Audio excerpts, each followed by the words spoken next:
Trabajaba como técnico de sonido desde hacía años, acostumbrado a escuchar grabaciones que la mayoría de la gente pasaría por alto. Una madrugada recibí un archivo anónimo, apenas unos segundos de un zumbido grave y distorsionado. Parecía una frecuencia común, pero al reproducirla, sentí un escalofrío tan profundo que tuve que detener la reproducción. No era un sonido normal. Había algo enterrado en él, como un murmullo difícil de descifrar. Intrigado, abrí el archivo en el espectrograma y descubrí patrones rítmicos que no correspondían a ninguna máquina, voz o fenómeno conocido. Lo más inquietante era que algunos picos de frecuencia reaccionaban cada vez que yo me movía dentro del estudio, como si el sonido estuviera consciente de mi presencia. Pensé que era una coincidencia, pero esa noche, al regresar a casa, comencé a ver figuras oscurecidas en los bordes de mi visión, altas, delgadas, inmóviles. Cuando giraba la cabeza, desaparecían sin dejar rastro. Intenté ignorarlas, pero al reproducir el archivo de nuevo, las figuras se acercaron un poco más,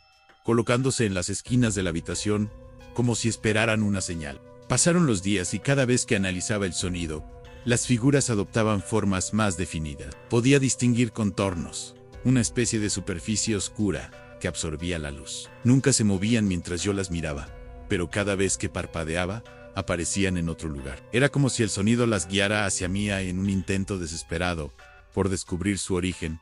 Examiné la modulación del archivo. Encontré una serie de coordenadas escondidas en la señal. Marcaban un punto perdido en medio del océano, a una profundidad imposible de alcanzar. No había estaciones, barcos, ni instalaciones registradas allí. Solo un abismo insondable. Esa noche, mientras dormía, el sonido empezó a reproducirse solo desde mi ordenador. Me desperté sobresaltado al sentir como el suelo vibraba suavemente, como si la frecuencia se filtrara a través de toda la habitación.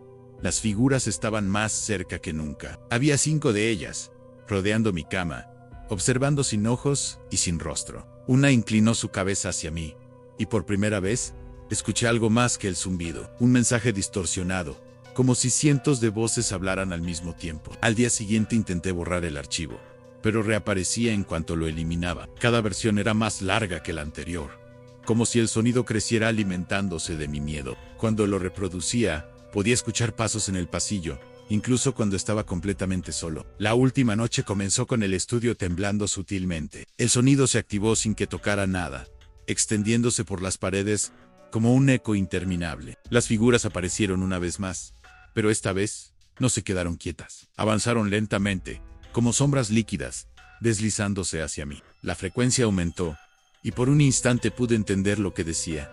Ahora nos oyes, ahora estás con nosotros. Sentí un peso inmenso sobre el pecho, como si algo estuviera intentando arrancar el sonido directamente de mi interior. Cuando desperté, el estudio estaba vacío, el ordenador apagado. No había rastro del archivo, pero el sonido seguía dentro de mi cabeza, vibrando en cada pensamiento. Desde entonces, cada vez que cierro los ojos, veo a las figuras esperando en la oscuridad. Y cada día, el sonido se vuelve más claro, como si algo del otro lado intentara cruzar. Ya no sé si la frecuencia quiere comunicarse conmigo, o si simplemente quiere llevarme hasta donde nació. El silencio entre cada vibración se volvió insoportable. Era como si la propia realidad contuviera la respiración antes de soltarse en un murmullo invisible. Cada objeto de mi casa parecía resonar con una energía que no comprendía. El silencio entre cada vibración se volvió insoportable.